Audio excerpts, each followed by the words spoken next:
No, wait. Renee's going first. Yes. It says Renee's going first. It does. I'm backing off. Are we starting? Okay. Oh. Hi, good afternoon. It is my pleasure to welcome you to the beautiful brand new Betsy Head Park. This has been a long time coming, and we are so pleased that we have gotten this resource for our community. It is my pleasure to introduce Mayor Bill de Blasio's, under whose leadership we were able to have investments in Brooklyn, and more specifically for us, investments in Brownsville. Mayor Bill de Blasio. Thank you. Thank you, Renee. Thank you for all you have done to fight for Brooklyn and fight for Brownsville and make things happen. Let's thank Renee, everybody. There is nothing more wonderful than making sure that resources flow to Brooklyn, and I say that as a proud Brooklynite, but especially making sure that fairness and justice dictate that Brownsville gets the resources it was so often deprived of in the past. And this is an important day because every time we invest in this community, we are righting the wrongs of the past and we're opening up the potential of the future, particularly for young people. And I want to thank, there's so many community leaders here from the community board and community organizations. Thank you all. I want to say these things happen because people work for them, fight for them, believe in them. Your voices always matter. And it's great when you get to see the fruits of your labor. So I want you to look around, look at your neighbors, and give each other a round of applause. Thank you for all of your good work. So, this park, 106 years old. Marty, is that right? 106 years old? All right. This is an example, the kind of thing we got to invest in if we're going to bring our city back. So I talk about recovery for all of us. A recovery for all of us does not mean just a recovery from Midtown Manhattan. A recovery for all of us does not mean just those who were doing very well before the pandemic do very well after the pandemic.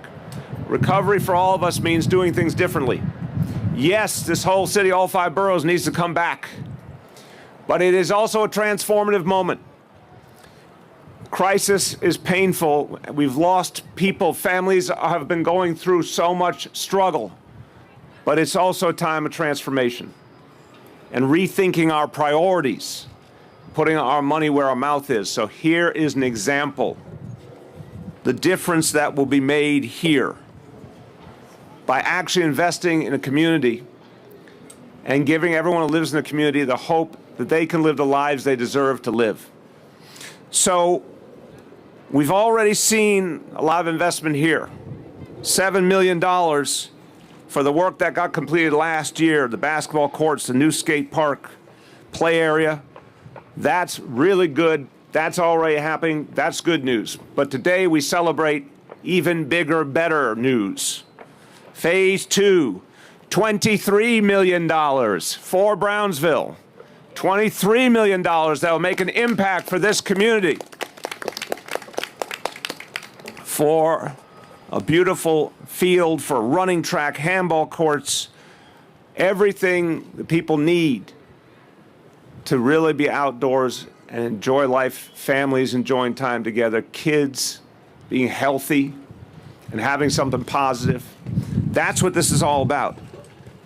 Now, I was already highly motivated to see that we do these investments because I believe in equality, and I believe that when we invest in parks, we're achieving a whole lot for our community.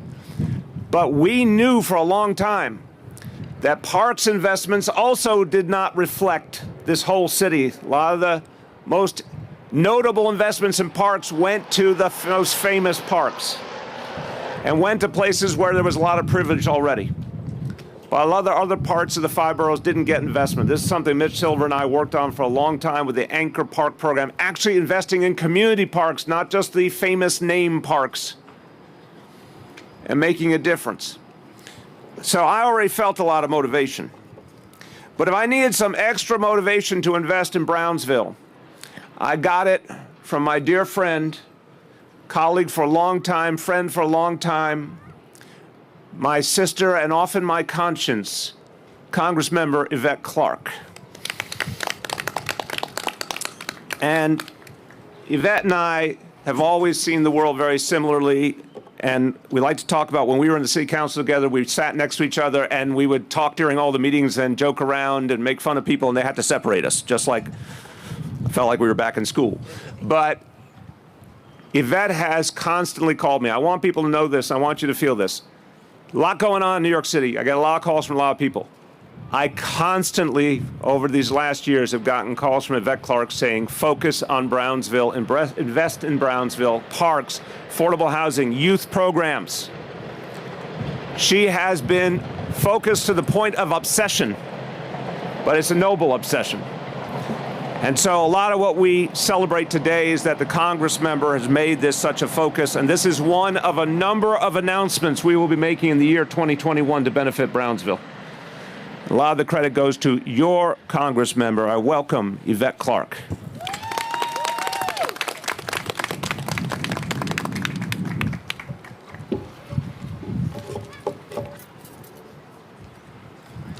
Let me thank my very dear friend and colleague, Mayor Bill de Blasio, for catching the bug. Let me acknowledge my sister in the struggle, a woman who takes no shorts when it comes to representing Brownsville, Brooklyn, Councilmember Alika Ampry-Samuel. There's another sister that completes our trio, but she has to be in Albany passing a budget right now, and that's none other than Assemblywoman Latrice Walker. And let me thank you, the beloved community, all of our leadership, our activists, for keeping the faith. You know, when I was first elected to represent Brownsville, Brooklyn as a member of Congress, I had not really visited Brownsville a whole lot. I live in Flatbush, y'all know that. And when you hear Brownsville, and when you heard never ran, never will, I was like, I better just hold on a minute. I gotta get my crew together, I gotta know some people on the ground. But when I did visit Brownsville, it reminded me of the communities that raised me. And what I recognized was that the people of Brownsville have been sort of stuck in a bygone era where folks have not really visited much. And those that had made a lot of promises, and I had inherited those promises. I inherited the skepticism that came with promises that were never met. So I didn't make any promises. I decided I was going to get to work.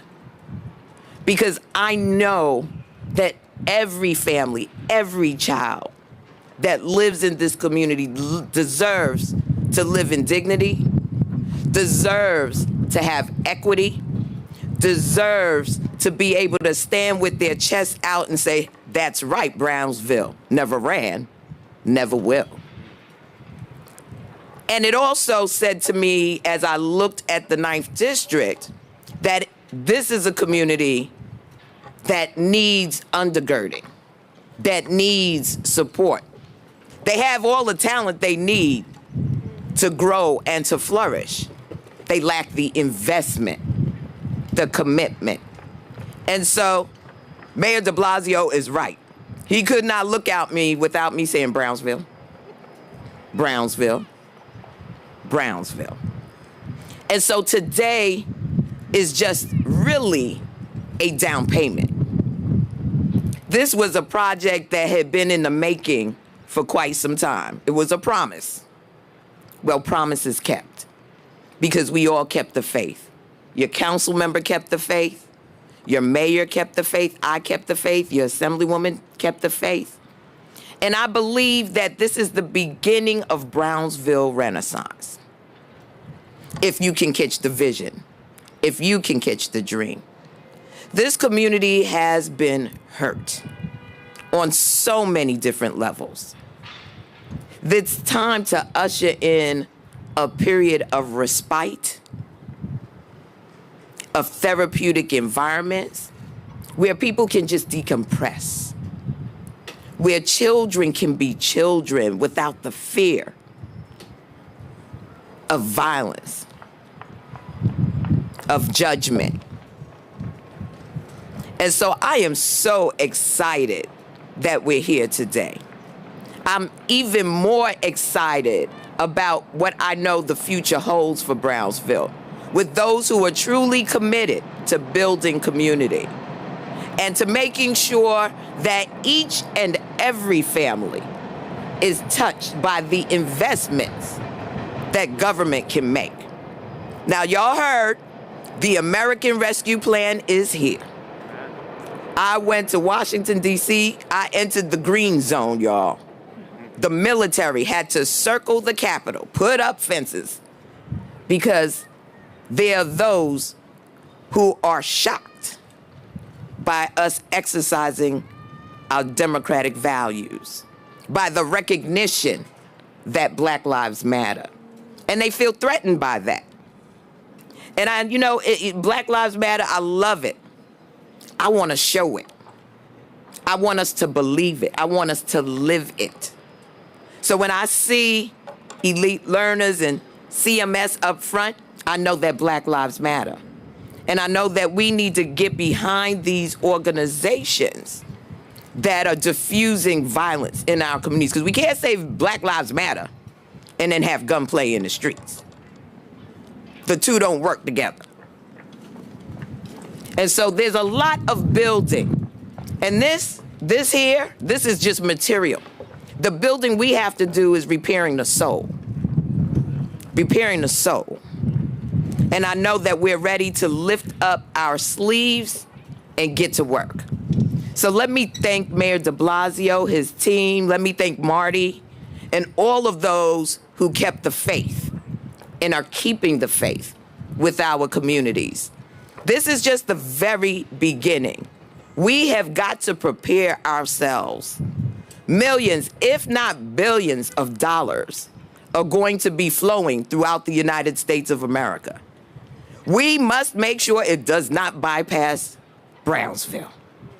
We must make sure that everyone understands all of the benefits that are being distributed for their benefit, whether it's housing subsidies, whether it's direct stimulus, whether it's child care credits. All of that makes Betsy Head Park really work. And without it, that hopelessness that drives people to do inhumane things will continue to flourish. We got to stamp that out. I was the beneficiary of the village that raised the child. Black communities that were black and proud. It's time. Brownsville Renaissance. Thank you so much for having me. I'm excited. I'll be back. Y'all know, if it's something happening in Brownsville and I'm in town, I'm up in that place. Enjoy the rest of the day. Thank you again, Mr. Mayor. Thank you. Thank you very much. Is there? I'll get it. Brownsville Renaissance. I like the sound of that. And we're going to keep doing more and more throughout this year to build that renaissance. And I want you to know that leaders who make their voices heard make a difference. And I've known Alika Ampry Samuel for a long time. And I saw, as so many people did, the promise in her. I was honored to support her when she ran for city council. What she has done is to take that platform and make something happen. She has been an extraordinary voice for public housing residents. She's been an extraordinary voice for changing the relationship and improving the relationship between police and community, for instituting real reforms, for focusing on new approaches that work, like cure violence in the crisis management system. She's been a vibrant voice with solutions, and I honor her for that. So today, what we're doing is another part of the solution. Investment. Anyone who tells you investment is part of the solution is someone who's not telling you the truth. We have to invest if we're going to create that renaissance. So today is a part of that, and I welcome Councilmember Alika Ampry-Samuel.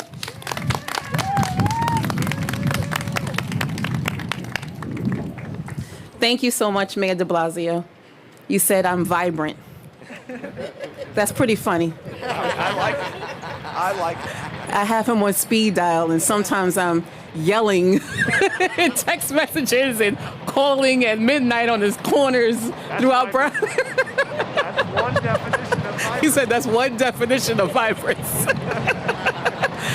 But truly, I do thank you for answering those midnight calls, even when I am yelling and very, very, very vibrant. I do appreciate the partnership, and I do appreciate the fact that we are standing here, and this is one of your anchor parks. And this is within the Brownsville community, and not every community across the city of New York receive this level of investment.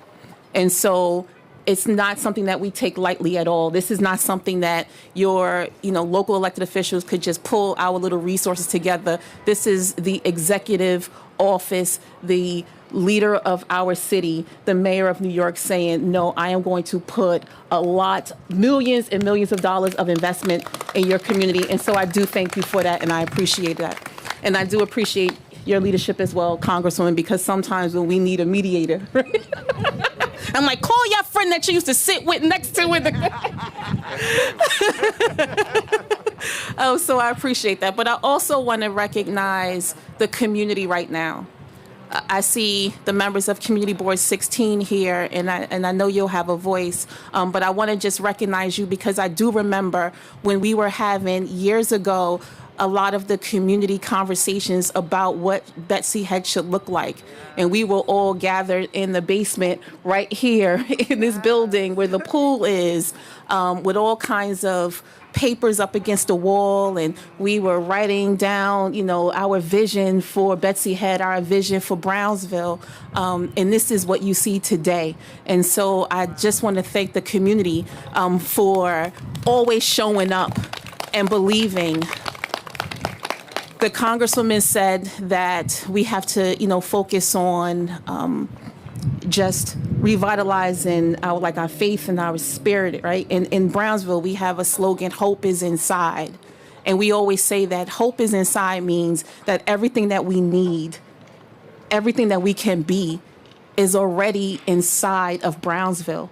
It's just about having representation and people and investments to help us pull that out and to really get to where we need to be. And so this is a sign of those investments and those resources that are for the people, of the people, by the people, because we are who we need, right? And so I wanted to speak to that and say that, and then also tell a quick story. I'm from Brownsville, born and raised. And the Congresswoman said to me when we were just standing on the corner, this is great. I'm sure as a kid you used to come here all the time and go to the pool. And I say, yeah, but a memory that I have is one summer walking down Thomas Boyland and being snatched up by a group of people, dragged into the building and thrown into the pool with my clothes on. And I lost my glasses in the water. And I was scared to death of walking down Thomas Boyland for about a whole month because I didn't have my glasses. So that was my memory for a long time. But this is a great memory. And so I am just thankful. And one last thing, this is Livonia Avenue, right? This is Livonia right here.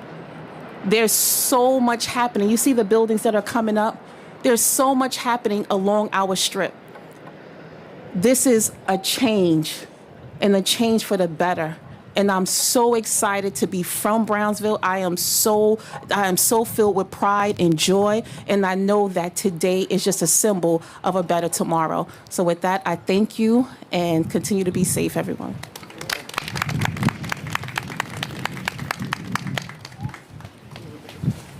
Your presentation was vibrant, but a little mellower than some of our conversations. But they're all good. They're all for the same cause, right? Get something good done for the people. And I want to celebrate, as prepare to bring Mitch Silver up. Mitch now, over the entire course of this administration, really took the concept of equity and doing things differently and put it into action. It's something we keep learning. You look at how money is distributed and you see a pattern of bias where the rich get richer. That has been the history, unfortunately, in this city. And what we've tried to do is redistribute. We've tried to change the patterns of where the money goes. And this moment now, especially this transformative moment, is where we have to do that in overdrive.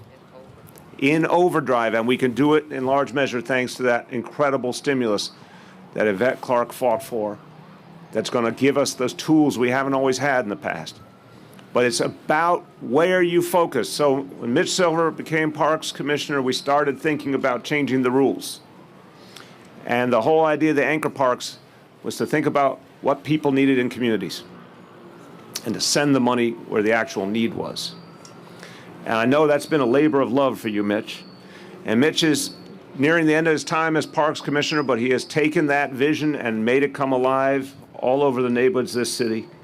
It doesn't get the attention it deserves because it's good news, but that redistribution is happening and everyday New Yorkers are benefiting. My pleasure to bring forward our Parks Commissioner, Mitch Silver.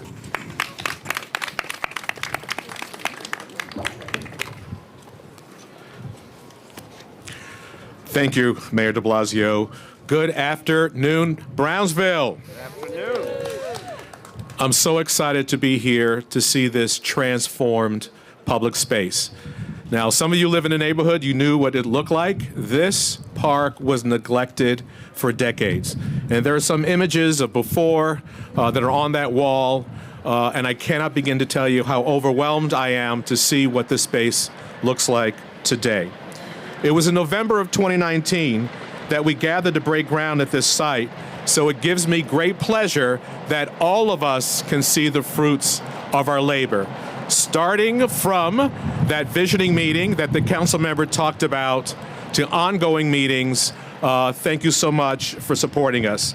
Thank you again, Mayor. When we talked about the Anchor Park initiative, it was to make old parks new again. And that $150 million investment, each park, one per borough, would get $30 million. And so I was so delighted that it was an easy decision that Betsy Head Park was going to be that park for Brooklyn. Thank you, Congressmember Yvette Clarke, for your leadership. City Council Member Alika Ambry-Samuel. Also like to acknowledge the happiest Borough Commissioner in the City of New York and his entire team, Marty Marr. Also, our community partners at Community Board 16, including the district manager, Viola Green Walker, and chairperson of Community Board 16 Parks and Rec Committee, Deborah Williams, and the chairperson, Janice Morgan. Also, some of the 73rd Precinct, our partner to make sure this park is safe, we have Inspector Terrell Anderson. Thank you for being here. Dwayne Kinnan, chair of the Friends of Brownsville Park. And as you can see, this opened a few months ago and it still looks spectacular. We thank our staff and volunteers. Also, my good friends, you'll hear from shortly, Sheila Gordon and Dion Grayman from We Run Brownsville. Our entire Capitol team, but I want to give a special shout out to Steve Rizzo. He's from Gross Construction. Probably, I shouldn't say this, but the best construction team for parks in the city of New York, consistently delivers projects under budget and ahead of schedule. Steve, thank you. We also have Therese Braddock, who's head of our Capital Division Deputy Commissioner. And lastly, our Parks Enforcement Patrol. Thank you for what you do throughout the pandemic and each and every day. So over the past year, really, we saw some of the darkest moments in our city. And we learned so much about the value of our parks. I like to say that our city's park system is more than just our collective backyard. During COVID, it's become our sanctuary of sanity. Parks like Betsy Head here are in the heart of Brownsville and have been a vital part of this community as a hub for recreation and relaxation. And I couldn't have been more proud that in the midst of a pandemic, this community was able to come out and enjoy the $30 million in upgrades that is now a world-class park. With the completion of Phase 2, as the mayor said, you could now enjoy a new large synthetic turf and a field, a running track, handball courts, basketball courts, seating areas, and much more. And soon there'll be a comfort station in behind me that will be open to the public shortly. So we would not be able to make this a reality if it wasn't for the mayor's continued investment in improving in parks that serve communities. That $150 million after we complete all the anchor parks citywide will now give over 750,000 New Yorkers that live in those neighborhoods a world-class park experience. It's our mission to increase equity and have a park system that reflects the needs and desires of all New Yorkers. I have to reflect back for one quick second before I close. Both Dion and Sheila invited me to run with We Run Brownsville a couple of summers ago, and I ran on this track. I was personally embarrassed by the potholes. I've never seen potholes on a track. And we were weaving through, and as we were talking and running, it broke my heart that this is what this community had to endure for generations. And now to come back and see the track look like this, it gives my heart joy. And the day I came out there, which is so powerful about running, and it wasn't just, it was multiple generations. There were grandmothers and mothers and children that are here coming together to run, that's the impacts that park has. It has a generational impact just by coming to these public spaces. So I'm so pleased, the upgrades here at Betsy Head, and I'm so honored that this will now impact both present and future generations. Thank you very much.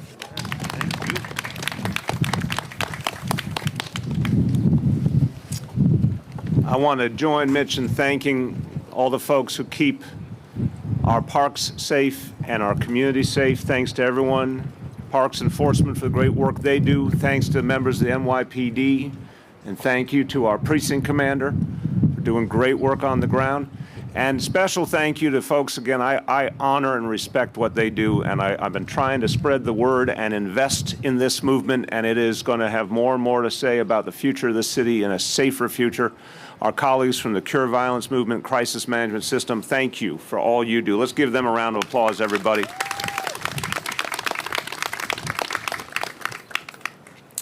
Last but not least. That's a good phrase, isn't it? Because no one should be least when speaking about a brand new park. Everyone has something good to say. And I love the name We Run Brownsville. And I love the idea, all sorts of folks being healthy together and enjoying this beautiful community. And thank you for all you have done as president and co-founder of the organization. My pleasure to introduce Dion Grayman. Because you said my name right, like that never happens. I practiced. I appreciate. So I have to get this Rona protocol right because I would have had on lipstick if I knew I was taking off my mask. Rona. Hi, hey. Like our esteemed councilwoman, I also am from Brownsville, born and raised, third generation. My father played basketball in that gym. My oldest son played football on this field, and his sister learned how to swim in that pool. And like Commissioner Silver said, my co-founder and I, my co-D, my best friend, my BFF, Sheila Gordon and I, run with women, and we ran with women on this track when it had potholes in it. And we ran because it had potholes in it, because we had to get healthy, right? And so I'm thinking about Tupac Shakur's poem, A Rose That Grew from Concrete. And so if we can run on a track that had potholes in it and lead women to run 5K races, then with a fully refurbished $30 million track, and I'm vibrant, so I'm worth every penny. I'm gonna use vibrant too. I'm gonna be vibrant. I don't like vibrant. I'm vibrant and worth every penny of $30 million. Imagine what we can do on this $30 million track, right? Imagine what our young people are gonna do on this field, right? When children get to play and exercise and use their imagination, imagine who they can become. And so I remember when Park Slope was closed to traffic, and I remember, Mayor, you saying that they deserved a place of peace, and I'm so happy to hear you say that we also deserve peace, right? And so We Run Brownsville we run Brownsville. Thank you to Commissioner Marty Marr, and I just like saying it because it's like saying Martin Lawrence's name, Marty Marr. Commissioner Marty Marr called us and updated us. Like, where does that happen in a city, right? He called us and updated us. Commissioner Fun came out and ran with us and stayed in touch with us to make sure that the track improvements were happening the way that we discussed, we all planned that they would happen. Janice Morgan, Councilwoman Ampry Samuel stayed in touch with us to make sure that we knew what was happening. And when the track was originally planned to be 3 lanes, I know, you remember that day. We have 4 now. We have 4 now. Shout out to Vibrant Women. Yes, so we are so excited. We're looking forward to planning our second annual community fund race, and your predecessor ran with us. So we gonna hope to see you out here on the field with us. Just a little challenge. Never ran, never will. 73rd Precinct. We hope to see y'all out on the track with us, right? And yeah, thank y'all so much. Thank you. We absolutely deserve this, and we're gonna make every ounce of this usable, and we're gonna wear this out. All right, thank y'all. Thank you. Thank you so much, Dion. And everybody, we've all learned today great things can happen when people get involved. We've all learned about the 3-lane incident and how it turned into 4 lanes. That's a great civics lesson right there. But I also want to leave with you, if anyone ever accuses you being too loud or demanding too much or being too insistent, just say to them, "Oh no, I'm just being vibrant." Thank you, everybody. Well, thank you all for coming, and I would say we would be remiss not to just shout out one additional person, Claudette Ramos, who years ago came into the neighborhood and said, listen, if you want your park renovated, you've got to organize and you've got to get it together. And Claudette, I remember those initial meetings and the founding of all of this would not have happened. She's like, I'm fighting for Brownsville. If you are here and you are here with me, I will advocate with parks. So I have to say to you, Claudette, thank you, thank you, thank you. Very nice. Very nice. Thank you. Yep. Just died right at the end, but everything was okay.